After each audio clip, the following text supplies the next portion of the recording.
Okay, so this past weekend, I went to the Tampa Bay Collectible Sports Card Show.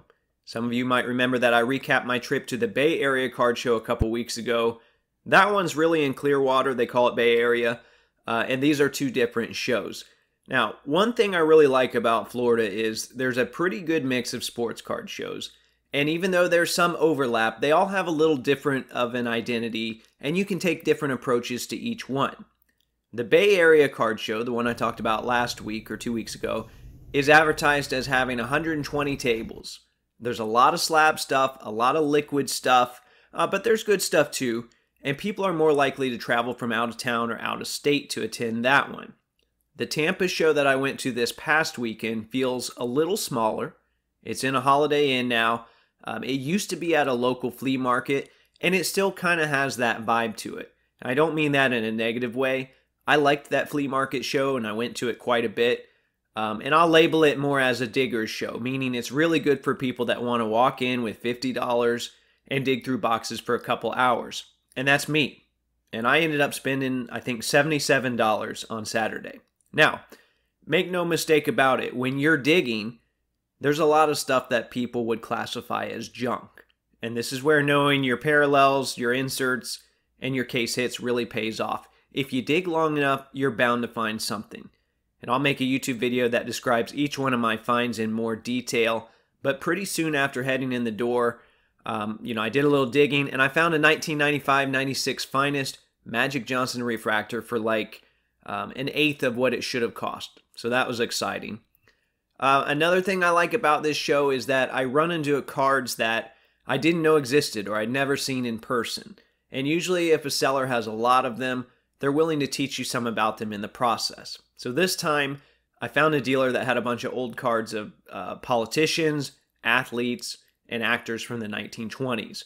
And he said they were called strip cards, and they used to be distributed in retail stores in strips, and then people could cut them apart. So they're not worth much, but I thought they were pretty cool. I picked up 10 of them at $2 a piece. As for the other stuff, I saw a lot of the usual stuff. Of course, pretty much everyone had their box of 2019 and 2020 era shiny junk. There were still some dealers that were setting up all of their Target and Walmart retail displays. I don't know how much longer this is going to last, though. I kind of wanted to rip another Prism seller, but I only saw one dealer that had a price posted, and they wanted $40. I'm not getting anywhere close to that. There was one seller that was selling vanity slabs, which I'd seen in some people's cases before, but I'd never seen anyone actually selling the slabs. I didn't know where they were getting them from. But these are slabs where you could slab your own cards.